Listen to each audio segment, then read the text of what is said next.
Hello, everyone. Welcome. I hope everybody can hear me.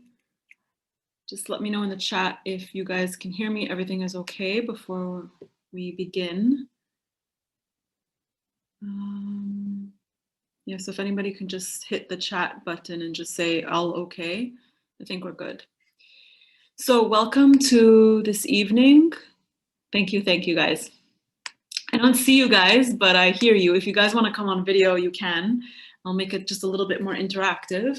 So this evening, we're talking about how to trust our intuition, and by trusting our intuition and trusting ourselves, how that changes our life. So I just want to make it a little bit more interactive. You guys don't have to come online, but we'll use the chat at some point. Okay, so I'd like to hear from you guys, actually, before we even jump in. What is it about intuition that makes you not trust it? So the point here is we all have intuition, and many and most of you know that we have an intuition. You guys feel it, you guys hear it, you've come into encounter with your intuition, but the key is learning how to trust it. That really is the key. And how do we do that? Well, there's multiple ways we can do that, but I would say one of the biggest and first ways to learn and cultivate trust in our intuition, which essentially is trust in ourself and trust in life, is to really get quiet with yourself, get quiet and understand who you are and what really is happening in your life. Get quiet. Take yourself somewhere away from the noise, because when it's noisy, and noise means anything from social media, online, work, people's opinions, people's thoughts, media, things that are happening in our world, our family stuff, our personal relationships, all that is very, very noisy. And when we're wrapped up so much in all of that, it's kind of like this whole whirlwind of stuff sort of wrapping around us. We tend to lose where we are, who we are, what's really going on for us, what really our truth is. Without knowing, we sort of take on other people's opinions, other people's beliefs, thoughts, feelings, without knowing it. So the more and more, for example, we put ourselves in places that is really, really noisy without giving ourselves that breathing time or that space or that room to just be without the noise, without the busyness.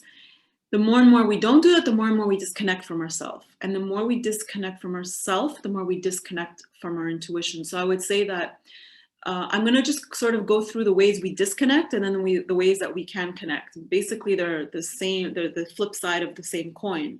So the more that we're disconnected from ourselves, I want to say that the more that we're disconnected from our intuition, the more that we're disconnected from hearing what it is that's really important to us, what it is that we need to do, the more we're disconnected from the truth, not only of who we are, but the truth of our life in the moment.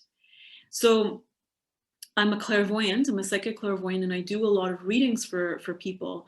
And people come in, and the majority of people that come in already really know the answers. They already really know what I'm going to tell them. Usually after the readings are done, I always hear, yeah, I sort of knew that, I kind of knew that, I kind of knew that. But it's really that sort of confirmation or validation, or I would say spotlight on that one sort of thing that they're connecting to, that they know, but they're not really trusting it or believing it or following it. So when you get a reading by someone, that helps you sort of zero in on, oh yeah, I felt that already, I thought that already. So the thing is, like, just going back to how we disconnect, the thing is we all know, we know what's really kind of right for us and good for us, what we should and should, quote unquote, should and should not be doing. But the noise really sort of makes us lose direction, makes us lose focus. And that's really when we start to question more and hesitate more, and the self-doubt sort of increases. And it's almost like we're in this tornado of this overwhelm of energy, of emotions, of all the outside world sort of swarming around us. So I want to say, there's so many ways to connect with our intuition, but one of the really key ways is making sure that we stay connected to ourself. Really making sure that we stay connected to ourself. And that's a responsibility. It's very easy to forget the self. It's very easy to get really busy in work, really busy with our lives, really busy with other people, really busy with other people's problems as well. When we're very, very outside focused on the other, in that process, we are losing that connection to ourself. And I want to say it's really vitally important to keep that connection to ourself. I mean, without that strong connection to self, what really are you doing in your life? Whose life really are you living? Whose thoughts are you thinking? And whose feelings are you feeling? And when we are really disconnected from ourselves, we're really disconnected from our body. It's almost like going home and nobody's home, nobody to talk to. And when we disconnect from our body, that is when the noise starts to fill up. It's like we imagine stepping out of your body and then all that noise entering your body and filling it up. And when you want to come back in, where do you go? There's so much that we've collected over time and that we're still collecting over time that really, really takes us away from ourselves. So the good news is, of course, we don't have to be and stay in that state. And so that is why I want to say that is why meditation is so vitally important, and why so many people are, advocating meditation, because it really gives us space, a pause, even if it's just 5 minutes a day, even if it's just 4 minutes a day, it gives a pause to sort of come back home. That's the way I like to see or like to speak about meditation. It's not really doing anything, it's just giving yourself some time to come home. Really, just giving yourself some time to come home. So as I speak and as I say, I always get these metaphors that come in. So it's imagine going out for the night. You get dressed up. For the ladies, you take your, night bag, your little mini clutch or whatever it is. You're all dressed up for the evening. Evening, goes on and on and on, and you never come back home. You never really come back home. You just go straight to work, and then from work you go straight somewhere else and somewhere else and somewhere else and somewhere else. You'll actually physically feel like something's off. Like I need to go home. There's always that I need to go home. Now we're talking physical, but why do we need to come home? This is where we sleep. This is where we eat. This is where we recharge. There's I would say a potency with having a home and coming home and being home. So it's the same thing on an energetic level. We go to work and then we go out and then we have family and then we have responsibilities and obligations, and then we're maybe on social media and we're doing extra work and more work, and there's the children, and when do we ever energetically come back home? Most of us don't. We loop. There's these loops, and we finish one loop and we move right into another loop, and then we finish that loop and move right into another loop. And so when we catch ourselves in that train of loops, where are we? And of course, it's going to be difficult to hear intuition or listen to intuition or trust the intuition. We're going to get confused. Is this my mind or my emotions? Is it somebody else's thought? It's just so much. So that is why I believe, meditation is really important to help us develop our intuition, hear and see our intuition, and then trust starts to come in. It's another piece. But before we can even trust it, we need to understand what it is, and we need to hear it. We need to recognize it. We need to see it.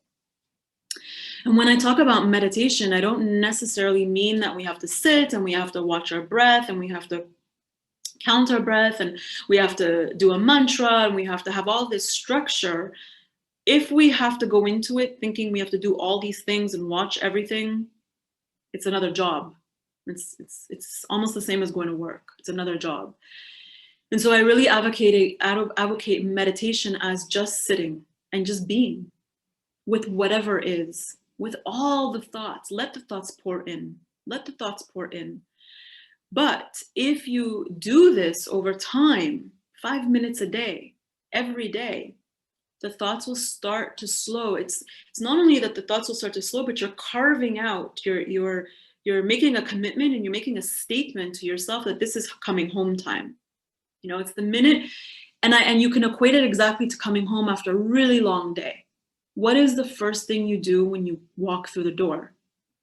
Do you immediately, and some people, yes, maybe, but maybe you go to the bathroom, maybe you wash your hands, maybe you take a shower, maybe you lie down, maybe you sit down, and then maybe you cook, and then maybe you get on the phone, and then maybe you get on social media, or take care of the kids, or whatever it is. But there seems to be always something, you know, a pause, a momentarily pause of the busyness.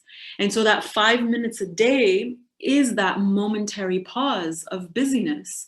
And in that 5 minutes, we're committing to ourselves, we're devoting that time to ourselves, and we're telling ourselves, okay, this is home time. And it's like a gift that we're giving to ourselves. And as we do that more and more, it's kind of like we're creating some sort of safety moment. You know, it's a safety moment for our whole entire nervous system, physical system, mental system, and emotional system, that, okay, this is just my time. It's just a breather time. And in those times, you know, that's when we can catch the intuition. It doesn't mean that's only where we catch the intuition, but in those little brief moments, that's where we can catch the intuition. And so if you sit down for every day for 5 minutes, you know, 7, 10, 8, 12, 14 days in, something will shift. Now you're not going to find it or feel it or catch it if you're expecting it. You know, I'm going to do this so I get this. It doesn't necessarily work that way. It's in that let go. It's the same thing. Again, I'm bringing back the example of coming home. If I come home and I wash my hands, or I sit down, or I lie down, I'm not expecting dinner to be made. You know, I'm not expecting anything out of it. I know that I'm lying down, and when I lie down or sit down, there's no expectation from it. So that expectation is really important also to monitor. You know, you're just doing it. You're just giving yourself a gift. You're just giving yourself a breathing space. And again, the more we do that, and it doesn't have to be every day. If you miss a day, that's totally fine. But this is really an invitation to help you start to understand the way energy works and intuition, the way we work, that we need a pause, not just the physical body. And for that intuition to land, for that information and energy to land, there has to be a place for it to land. So if we're busy, there's no place. There's no place at all. If a runway is full of planes, there's no place for the next to land. One has to go for another one to land. And I'm connecting these two examples in our everyday life because it's no different. You know, the way we are energetically is, and intuition is energy, the way we are energetically is no different than what's happening around us physically. So I highly advocate for you to start to take some time for yourself. And that doesn't mean booking a 3-week holiday vacation on the beach somewhere. That doesn't mean when I get my next day off, I'm going to go to the beach, or I'm going to go to the spa, or it just means now, after this webinar, can you just sit for 4 minutes? You know, can you just sit for 4 minutes? If you need to, put on a bit of music to help you get into maybe an altered state. There's a lot of different meditation music you can find there on YouTube. It's not necessary either. So why we do that is first to connect with, to feel what's really happening with us, you know? And then comes the next step, which is learning how to trust it. So intuition sort of comes in a few parts, but let's call it 2 parts. One is feeling it, listening to it, hearing it, and the next piece is trusting it. And being able to trust your intuition, absolutely you can cultivate this. And it takes time. It takes time.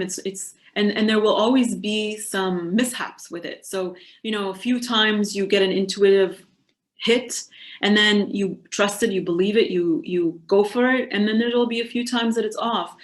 The thing with intuition is very closely and related to our emotions. And so a lot of us will get confused. Is this emotional, or is it my true intuition? And it does have a different flavor. Our emotions and our intuition has a very, very different flavor. Our emotions, they're a little bit more hectic, they're a little bit more chaotic, they're a little bit back and forth, up and down. Should I not? Is it right? Does it feel this is happening, this is happening? And the minute you feel into something, you get an emotional charge to it. Likely you're in the soup of your emotions. You're really in the soup of your emotions. That's not really intuition. Intuition comes usually quickly, subtly, briefly, when you're absolutely least expecting it. That's when intuition lands. It's not planned or programmed or scheduled. You cannot force it. It lands when it lands, and it's brief and quick. And so how can you catch that? So the clearer you are emotionally, the increased chances you will be able to trust that, because you'll know that, wait a minute, where did this come from? I didn't really think of this. I wasn't thinking of this at all. I sort of even let it go maybe. And all of a sudden I got this. It can feel like a thought form. It can. Inspiration, words, vision, it comes in different forms. And everybody receives their intuition a little differently. So when you are more clear emotionally and that comes through, you have a better chance of trusting it, because you know what's really happening with you. And that sort of leads me into the next piece. So one piece is, having some quiet time and some pause time. And the other piece is knowing yourself. The journey to self-discovery and self-knowledge, and that is really another way how we can really learn how to trust our intuition.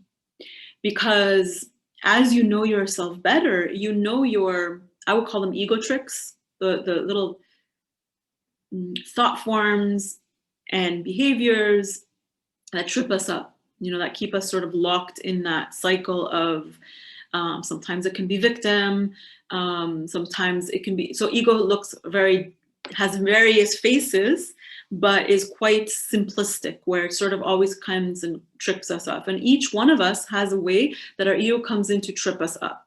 So some people, it can be, I'm just going to grab some examples here. Ego can come in a state of fear. It comes in. So we're not really going to go much into understanding the workings of the ego, but when we understand the ego, and when we understand ourselves, when we understand our wounding, when we understand where we resist our life, when we understand where perhaps our traumas have been, we can better understand our emotional landscape. So for example, I'm trying to grab a really good example. Usually I like to get the energy of the group to, give an example based on the group, but let me get an example of what I mean by that. I don't want to use romantic examples, because I always use romantic examples, but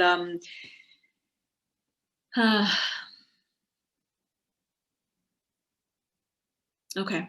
So let's say I have a fear of people not liking me. Okay. And, maybe I've had this fear since I was young, but I don't even realize when it started, but I just have a fear, like when I walk into a social setting or when I walk into a new place, I'm always afraid that maybe somebody's not going to like me. This is quite a common thing.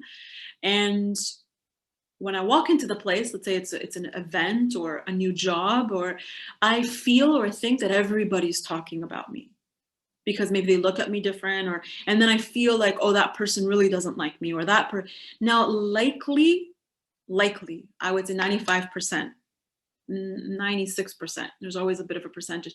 That's not intuition. Majority of cases. That is us stuck in our wounding, in our fears, that feels like everywhere we go, people don't like us. It's likely not intuition. Now, if I didn't know that about myself, if I had no self-awareness or self-knowledge or self-wisdom, maybe I would start to study intuition, or I would start to read a book on intuition, and then I would think, oh, that's my intuition. You know, it's not, it's likely or tends to not be. It's our emotional sort of soup and state, and our wounding and our trauma patterns and all of that sort of getting into the mix. And so we want to heal that, right? So if we heal that, we sort of wipe the slate clean a little bit. You know, I would not say it ever goes back to zero. We're not supposed to reset completely, but wipe the slate clean a bit. Again, why? To have that white space. So if we take care of our wounds, we know where we trip up, we know where we get triggered, we know why we get triggered, and we're actively working on moving through those places. It's like we're sort of cleaning our slate, you know, cleaning our slate. And again, going back to what I said before, intuition energy needs a place to land. You know, if my makeup, let's say, you know, my emotional landscape, my energetic landscape, again, is very noisy, full of my wounds and traumas and fears, and there is not a lot of place for the energy to come in and land. So knowing ourselves is also another way where we can decipher, this is my emotional stuff, my wounding stuff, my past stuff, this I'm just, you know, fearing. Actually, no, this feels different. And I want to say that intuition is not even a feeling. It's a brief moment, and it's a kind of a brief cluster of, it can be a very quick feeling, but it's not a feeling sort of the way our emotions are feeling. It's like a quick and brief, I would call it information download, you know? Like, yeah, somebody just said it's like a spark. Yeah, it can be like a spark, but it also can be very quiet, very, very, very quiet. Almost that you don't even hear it. Now, the more your slate is clean, of course, the more you can hear it. So yeah, it can be like a spark. So for me personally, my intuition tends to come in to me through here. It's like, it's an energy that's sort of, not, I won't call it flying, but it's sort of like I'm receiving it from this way, and it's sort of just a few words or a vision, and then it's completely gone. Now, the moment that I attach my emotions onto it, I make it something else, and then I move myself away from that. It's a beautiful, quick, subtle moment. You know, and we all have a tendency to go in, especially if it's a very emotional situation, then we go in with our emotions, and then we open it all up, we decipher that sort of message, and then what happens is that we remove ourselves away from the beauty of that intuition, you know, and then that's where we start to mistrust, because we fall right into our emotional stuff, let's say. So trusting the intuition is really practice, trial and error. And it's not even trial and error. It's just, okay, I didn't trust it. And one of the best ways to start to do this is in retrospect. I don't always like to say absolutes, but I can say that I almost have not met anyone that have never said to me, yeah, I should have trusted myself.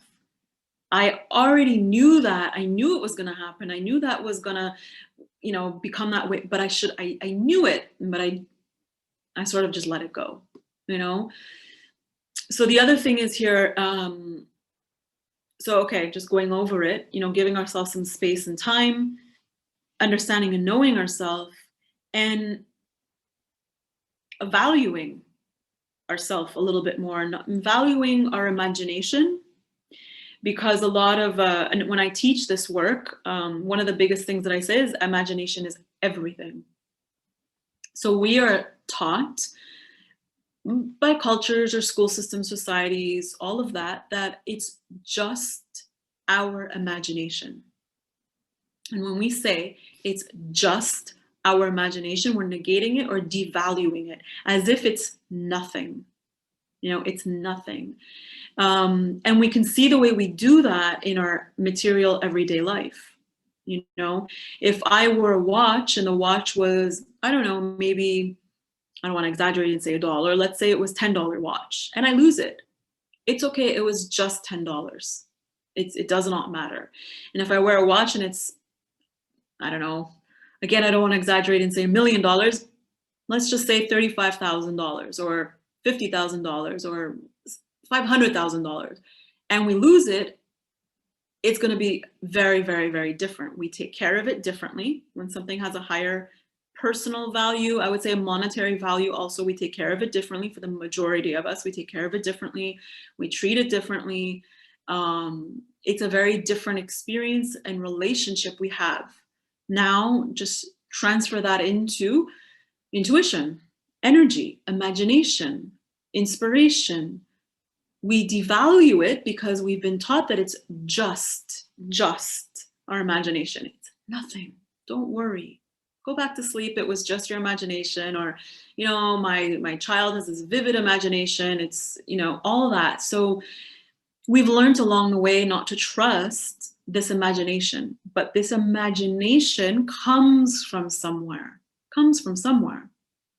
And if we can really just sit with that a little bit and appreciate that this imagination may just be truly deeply valuable.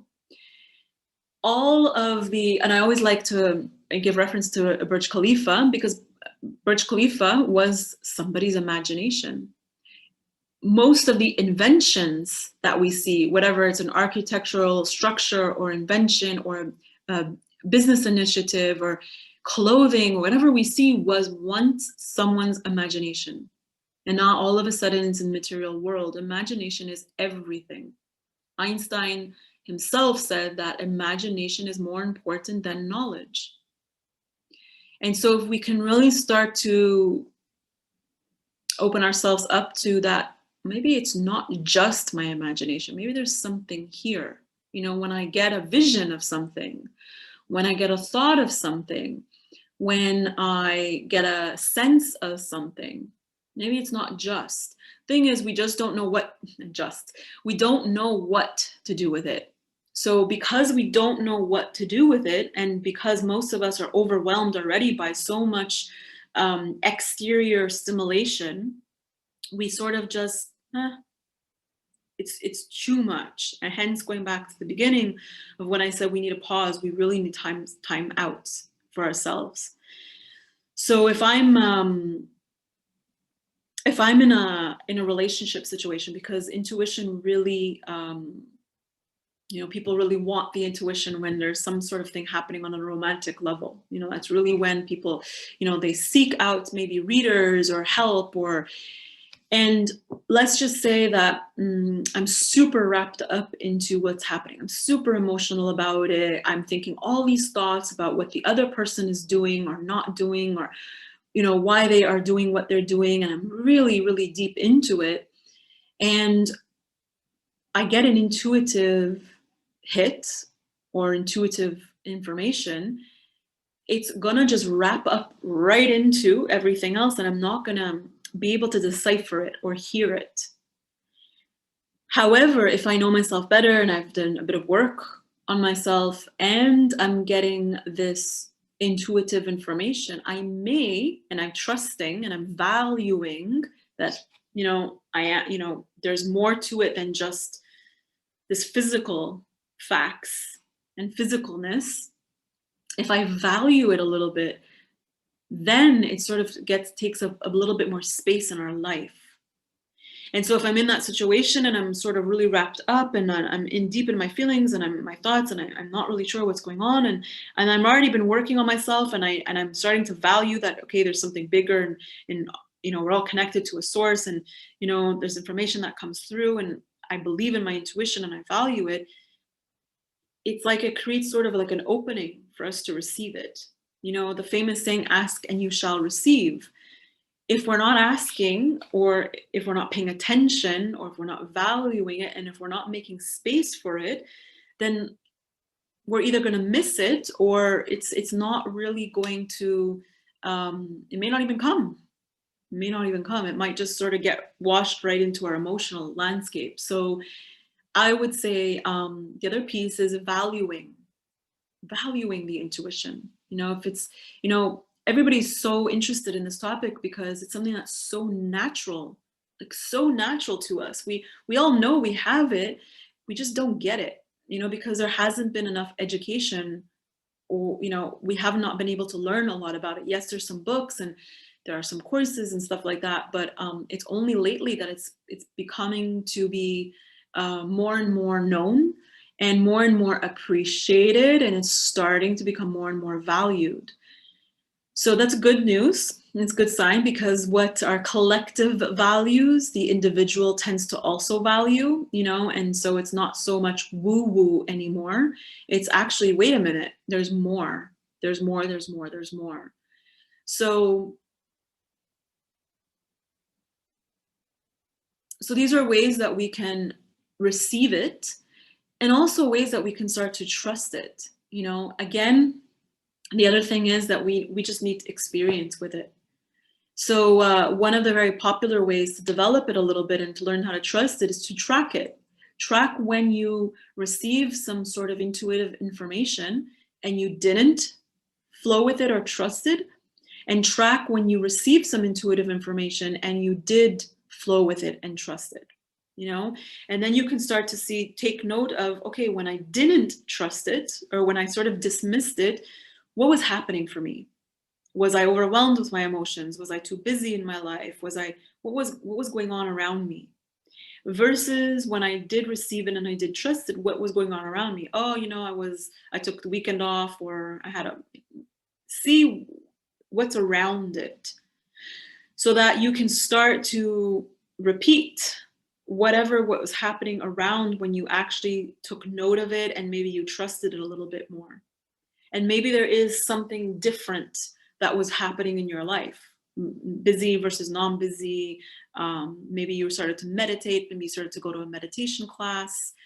You know, maybe you took some sort of workshop, or you read a book. You know, books are also energy, and books are energy, I would say energy openings. They open us up energetically, and books can create shifts. Books can create changes. Books can create healings. It's not just learning it live. It's reading a book. Sometimes all kinds of shifts can start to happen, and an opening can happen, and we can start to receive intuitive information.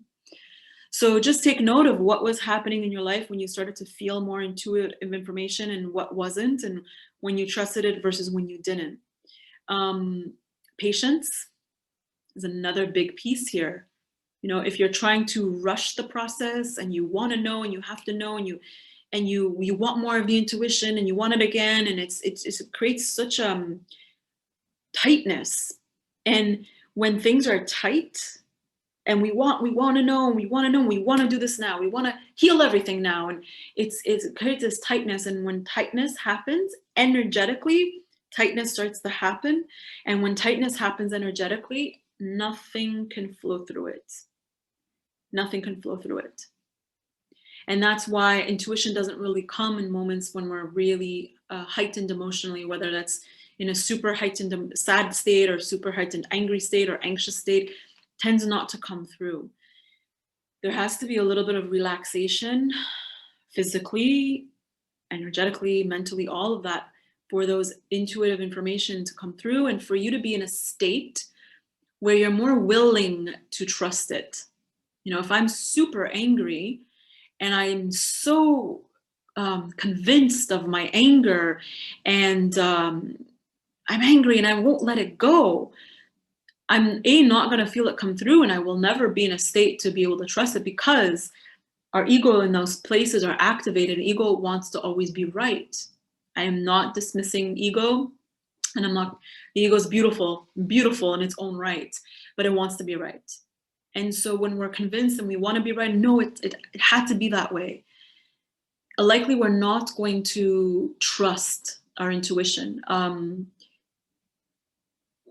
When our wounds get activated and we're very stuck in our ego places, which are our painful places, which are our hurt places, and we really believe something to be true.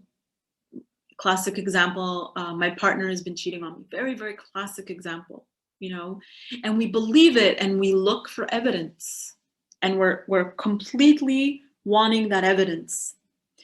And that's all we have this sort of track. Highly, highly, highly likely intuition, it may be coming through, but we'll not trust it. Why? Because we don't even want to trust it, because we know what's happening and we're going to prove it. And when we have that sort of, it's like a hold, a tunnel, we're never going to trust our intuition. So we do need to be in a bit of a neutral state, or a little bit in a relaxed state, to wonder at least about it. Wait a minute. What about if what I'm receiving here is accurate, is true, is what it is? So the other thing is curiosity. You know, you want to develop curiosity, or maybe not even that, but just allow curiosity. Can you just bring that statement in? That's interesting. Isn't that interesting? What about if that can be true or accurate, or whatever the case is? So bringing a bit of light energy, I'm going to necessarily see playful, but light energy, curiosity to whatever the situation is and whatever you're getting information for, can help you play a little bit, in the sense of, okay, you know, I'm always sort of thinking this way. What about if I just try to think that way? What about if this is true or accurate? What happens in that space when you become curious? You start to open your energy a little bit. Your energy opens up. And then when your energy opens up, again, that's when more of the intuition can flow. And that's when you will sort of be, you're going to be connected to that state. You know, it's a state that we connect with. And when we connected with that state, we start to develop more of trust for that, you know. Again, because we're humans, we like evidence, you know, and the more that we can get into that state of curiosity, of play, of openness, the more we get the intuition, and the more we play with, okay, let's just believe, let's just try to believe that this can be true, or this is coming to me and it's accurate. And then the more you see the actual evidence, the more you're going to put some coins in that bank account. You know, it's the bank account of trusting intuition. It's like a bank account, really. And it's over time, we just add more coins and more coins and more coins. And we start to add less coins to this space, which is the emotional space and the mental space and the ego and have to be right and all of that. So it's a process. You know, I say that it's a process. It's not an overnight, it's a beautiful journey. It's a beautiful journey. And I say this, of course, out of my own personal experience. When I first started on what I call the spiritual path, it was long back, and it wasn't a time where I was really, really, really just caught up in my own stuff, like really just so caught up. And I was in a relationship at that time, and I was insecure, and I was questioning, I was doubting, I wasn't trusting, I was confused, I was so in love, I was all those things coming at me. And I would doubt and I would question and all of that stuff. And it was what helped me get on this path to spirituality. However, over time, and now that I understand myself and my wounds and where I get triggered and where I know the difference, I know the flavors. And to this day, I sometimes get caught in my emotions. We're, of course, human. And I'm able to say, wait a minute. And I take a step back and I say, wait, I'm not sure that this is intuition. I want to believe it's my intuition. And then I sort of let go. You know, I sort of let go, and it will be coming out of nowhere. I'll get the information I need. And it's always so beautiful. It's always so beautiful when it happens. So when I was in that state, the intuition was there. And I recall some really specific instances when the intuition was there, but I didn't want it because I was so attached to my hurt, my pain, my suffering, my wounding, that no, I couldn't ever even be that. But over time, again, learning about myself, and over time of practicing with it and understanding, I want to say understanding the flavor. It's understanding the flavor. And with certain practices, meditation practice, learning how to become neutral, learning how to recognize when you've been not only triggered, but learning how to recognize when you get, so I call it the ego trap, when you sort of get into that trap, you know, and our spiritual self, our enlightened part of ourself, say, no, they'll make a, but it actually is an ego trap. We all have them until we die. We're human, we're going to get into them. But it's just being able to recognize that. And then being able to take a step back and let go. So I had a recent experience where I got really wrapped up emotionally into something. And I really thought it was that. And I had a dream about it, and I was convinced about it, and I was sort of charged up with, no, this is what's happening. And I was sort of really there. And I didn't act on it, but it was there. And I took a bit of time. And I'm like, I went back and forth. I'm like, could this be? Is it this? Is it that? And then I sort of let it go a little bit. And one day when I was just walking, I was going to the mall, and I was walking from my car to the front door, all the information just came to me. And it wasn't my intuition, it was my emotions. And then my intuition told me, or the energy told me, what was true, you know? So our intuition doesn't only come to tell us what's right or wrong or what's really happening. It comes to teach us. It comes to help us. It comes to inform us. It's like a guide. I like to call it like a guide. And so in that moment when I was walking, you know, to the mall and stuff, it's kind, and this happened in a like this. It wasn't a full-on thing. I got like a vision of, this is me in my emotions, and this is me. This is really what it is, you know. And it kind of showed me where I still needed to do a bit of work emotionally, you know. And if I choose to go down that path of questioning. So it's a beautiful, it's so beautiful to develop a relationship with your intuition. Again, because it's like you have a guide with you at all times. Yeah, so it's really a journey. I've been doing it. I tapped into the psychic worlds and work long back in 2006 was my first landing into it, and then I went full on into it around 2008, and so it's been really a journey into it. And like I said, to this day, sometimes if I get really wrapped up in something that's meaningful to me and I'm emotionally connected to it, my intuition also can, or not be clear in the moment. But I have tools and techniques, and I know enough about myself to be able to come back to that line where I can clean the slate a little bit, create an opening a little bit so that it can come. Now, one of the best ways to create that opening is to surrender and let go. And I'm saying it with a bit of a smile because it's easier said than done, of course. You know, the practice of surrender and the practice of let go is vitally, vitally, vitally important for so many reasons, but also for us to be able to receive that information. And I was able to, and I am able to, but it takes practice. It's over time. There's tools that I've learned over the years that help me get right into that state. So where before it would take me maybe 4, 5, 6, 7, 8, 9, 10 days to come back to my state, which is more of that neutral state, I'm able to do it in sort of, okay, I wouldn't say it 3 seconds, but I would probably be able to do it in within minutes. And those are tools. And with tools that we learn, we have to practice the tools. And when we practice the tools, we have ways of pulling us out of triggers, pulling us out of emotional states, helping us come back to center, helping us ground. You know, when we uproot ourselves, when we get ungrounded, there is no way that information, that intuition, we can really trust it, because there's no The body really needs to be grounded. We really need to be grounded for information to come through clearly and practically.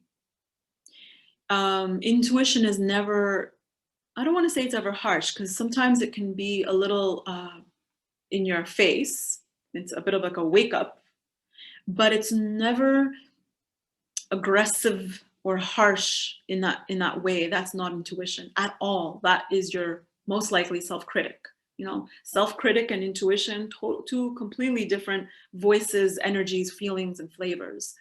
So the moment you start to feel like there's a bit of judgment or criticism, it's definitely not intuition. Intuition is a very beautiful, loving, subtle energy. So tools and techniques is also another way in which we can discover, find, use to help us learn how to trust our intuition. It doesn't just come to us sometimes, you know, sometimes we have to work at it. I always like to give the example of, you know, 4 + 4 = 8. Well, because we were taught that 4 + 4 = 8. We went to school to learn. There were books that taught us, and now we can do it like this. It's the same for intuition. It's the same for energy. It's the same for this psychic work. It's the same for this clairvoyance work. It's the same. It really is. We need to start to learn more and more about it and practice it. Not just learn, but practice it. Develop tools for it. There's, you know, 4 + 4 = 8 it's an equation. Somebody created that equation. Well, we also have equations to get us into the state where we can receive and trust our intuition.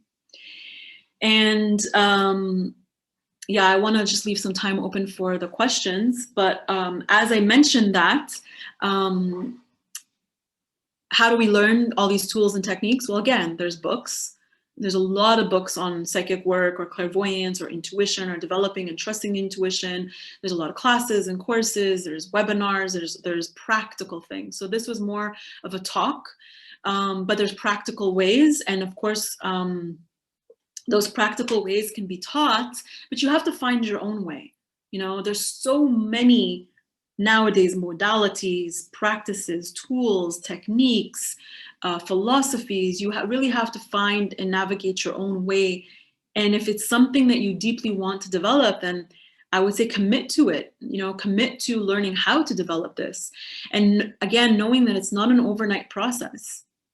There is your part to play in it, with as well, like everything. You want to open up a business, maybe you'll be an overnight success, but you need to put your part in. So I would say commit to finding those ways, those tools that that can help you, that resonate with you. So I do teach it, of course. I never thought I would ever teach it. I took this training. And when I took this training, I learned a lot of tools, and I really resonated deeply with this training because it was so simple, so easy, that I started to apply the tools a lot, and I started to go deeper and deeper into this particular work, which is clairvoyance. And clairvoyance is the ability to see information beyond the physical eyes. So this is where we get into this extrasensory perception, which is intuition. And so that is really what resonated with me. And I really went down that path, and I learned all these tools and techniques. And in one of the classes, my teacher said, one day you'll be teaching this, because I was so excited in those classes, and I was so passionate, and it was so fun for me. And I looked at her, I'm like, no, not at all. Like at that time, I was still in my fashion career. I was not even thinking of it. I was just doing it because I was so passionate about it. And well, I do teach it now. So sometimes we never know why we get pulled to something specific or why we resonate with something specific, but now I'm teaching it. And yeah, for me, it was a game changer, and perhaps it can be also for you, or something else. Whatever it is, I do deeply, deeply, deeply encourage you to find something that, and it may be more than one thing. It may not just be one thing, but find something. You know, if it's an author, a specific author, or a specific teacher, or a specific course or class, just find something and just allow yourself to move in if you're feeling the call and if you're feeling the pull. Because, you know, if we don't put that effort in, yeah, we'll develop the intuition. Sometimes we'll be able to trust it, but it's not going to be like an ally for us. It's not going to be like that guide for us. And I can tell you just that my life has changed completely, like completely changed. Not just because I learned how to develop my intuition and trust it, but everything that I did to be able to get to the place of feeling, hearing, and connecting to that intuition and trusting it, all that journey. And now when I hear and feel the intuition, and like I mentioned the example before, it wasn't that intuition that came in first, but I think it was within a day or so, I was able to shift and be able to separate from that emotional stuff and know that, okay, this is the intuition coming in. And so my life has completely changed. I don't suffer as much. I want to say that one thing is the suffering, the emotional suffering. And I'm not saying that I never emotionally suffer. Of course I do, but I would say I'm looking at percentages. I'm in the 90s, about 95, I would say 90, let's say 93%, 94% suffer less emotionally than, let's say 2006 or 2008 or even 2015. Yeah, absolutely. You know, so the journey is ongoing. And sometimes it's hard for people to digest that the journey is ongoing, but it's our life. Life doesn't end. Neither does this journey of, and I don't want to call it just healing, journey of self-discovery. This is life. So if we can think of life as this, then it doesn't really have an end until we die. So commit to something, start, developing it and have that patience to and play with it, experiment with it, develop a relationship to it. So when we get into a relationship with someone, a romantic relationship, in the first few days compared to 15 years after with that person, and let's say that it's a conscious relationship and we're developing it and it's not a relationship that is deteriorated, it will be completely different, our connection to that person or that thing or whatever it is. But it takes time. The way we meet someone on day one and the way we know that person 365 days later, it's completely different. But why? It's that journey of getting to know the person. It's the journey of getting to know our intuition and developing it and trusting it and having a relationship to it. And it will change your life. I have no qualms saying that. It will 100% change your life. But if I tell you, come join my class this weekend, I do have a class and I do have the training this weekend, and that training will change your life forever. I believe it can, but you have to put in your part. You can come to any class, sit there, learn it, go home and continue your life. Or you can come to any class, sit there, absorb it, practice, adopt it if it resonates, use it in your everyday life. And over time, when you turn around after 365 days, you will see the changes. Whether it's a clairvoyance class, an intuitive class, a therapy class, a healing class, whatever it is, you will see the changes. As like anything we do, there's no magic pill in this work. We go to the gym, day one, we're not going to see many changes. We'll feel maybe a little different. Yes, we will definitely feel something. And I always tell people in sessions that we do, they'll feel something, but it's the repetition. Versus after 3 months of working out or after 6 months of working consistently out, we can turn back around and see ourselves from day one and say, wow, there's been a shift and change. Same thing like us. 2-year-old me and me today is different. So it's evolution. And as long as you allow yourself to, so if I want to have a specific body, but I never take myself to the gym, well, if I want my intuition to grow and develop and I want to learn how to trust it, but I never really do anything, I mean, you can understand that sort of example. So that's why I really say just commit to something and don't put any pressure on it. Have patience, enjoy the journey, enjoy the ride, find something that resonates with you so you can develop it. Maybe now it's a book. Maybe now it's just this webinar. Maybe now it's just you waking up to it or realizing it. Maybe it's a class, maybe it's a teacher, maybe it's sessions, whatever that is. Maybe it's a retreat somewhere. But just to know that it's ongoing. It's ongoing. And we just have a few more moments. So I do want to take any questions if there are, because I literally have been talking for 55 minutes. And I think I can just talk for a long time on this topic, but that's the thing with webinars. I don't feel your energy. I can't even see your faces. So let's open up for a few questions. And yes, briefly, I will mention that I do have a training. It's called clairvoyant training. I think now we're calling it intuitive and clairvoyant training. It's a 4-day training. This is the training that really changed the game for me. And I'm talking about helping me develop my intuition over time. We learn many, many tools and techniques. Number one, we're learning about our energy system in a way where we're not really used to learning about it. And we learn how to see energy. We're learning also how to feel it, but we're learning mainly how to see it. And we develop tools and techniques to help us create that opening that I was talking about, to help us create that trust, to help us come into neutrality or becoming in a neutral space, to help us kind of know when we're getting lit up or triggered, to help us be able to come back into that space. So we learn a lot of tools and techniques for our everyday life. As well, we're learning how to give readings to people. So we literally learn how to become, you can call it a psychic reader or a clairvoyant reader or intuitive reader. We're able to read ourselves. So we take situations for ourselves and we learn, we set up an equation for it and we get the information and then we check it. So we learn how to give ourselves readings and we learn how to give other people's readings. So it's a beautiful training and we always have fun in it.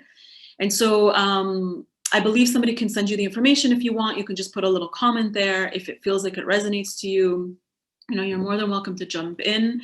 But find something. If what you really want is to make that connection, build that relationship to it, and learn how to make your intuition become an ally in your life, I totally encourage you to connect to something, find something, book, teacher, training, course, whatever it is, and give yourself time and patience and have fun with it. Have fun with it because it is actually really fun. Okay, so I have some questions. So somebody raised, Rain, if you can just type your question. You raised your hand. Okay, let me just see the chat first. So it was really helpful. Thank you. You are welcome, Arpita. Thank you. Okay, so some people are logging out. I know we're coming. Oh, it's already 9:01. Okay, so let's see, Rain. Let me see. Can you just unmute yourself? I'm not sure you can, Rain, and you can just directly ask me, or you can write it in the chat. Okay. I think I can unmute. Yeah. So, actually, I have this. I'm going to this enlightenment journey as well, or maybe self-discovery, and I have a question. I was asking this question about an experience that I've been going through, and then when I was meditating the other day, I was I was asking for a sign, and then actually the next day I saw that sign. So I don't know. So what is now my question actually is that intuition or is it just me trying to control the situation? Yeah, it's a really good question. Thank you for the question. You can just remute yourself just so it doesn't have any background noise, but it's a very good question. Such a nice question. I would say it's a bit of shady line, okay? Yes, we can ask for signs. Absolutely, we can ask for signs, but then we can also drive ourselves crazy looking for the signs and finding the signs. If I want to see a red dot, if I say, okay, if this is correct, show me this. This is a very classic thing that happens. If I want to see a red dot and I say, show me the red dot if this is really true and I need to do this, you are going to find red dots. Because you're going to be looking for them. You're going to be actively looking for them and you're going to make sure your ego is definitely going to find that red dot. But if you do it from that place of true surrender and let go, which is a little difficult when you're asking for something specific, and I know this is a very traditional way to do it, and I've done it. I used to do this all the time. I don't do it anymore. If you can do it from that place of letting go, send me a sign that I'll be able to understand. That can help you right now. Because when you ask for a sign that you'll understand, you'll be able to hear, it might come in that form of intuition or vision or comment or word. It may not come in something you actually physically see. So for now, and I can't get more into it because of course we're a little over time actually. I would just suggest to you, just open it up to show me a sign and help me be able to see the sign, whatever that may be. Help me be able to recognize that this is a sign. And that way there's a little bit more let go, as opposed to like, this is what the sign has to be. And the other thing is, try everything and experiment. And right now, by the fact that you're asking that question, likely there is a little bit too much of trying to make it happen and all of that. So try the other way and experiment. This work is really experimental. We learn through experiment more than anything else. So I'll leave you with that. Okay, I think we're gonna go. Sorry guys, I can be here for a lot more time. Thank you everybody. It was such a pleasure. If you are interested, let us know. At the center, they'll be able to give you more information, and I hope to see you soon. Some of you guys I know, Charlotte, hi, nice to see you come on or hear you come on. Thank you everybody, it was a pleasure. Bye, have a good evening. Bye everybody.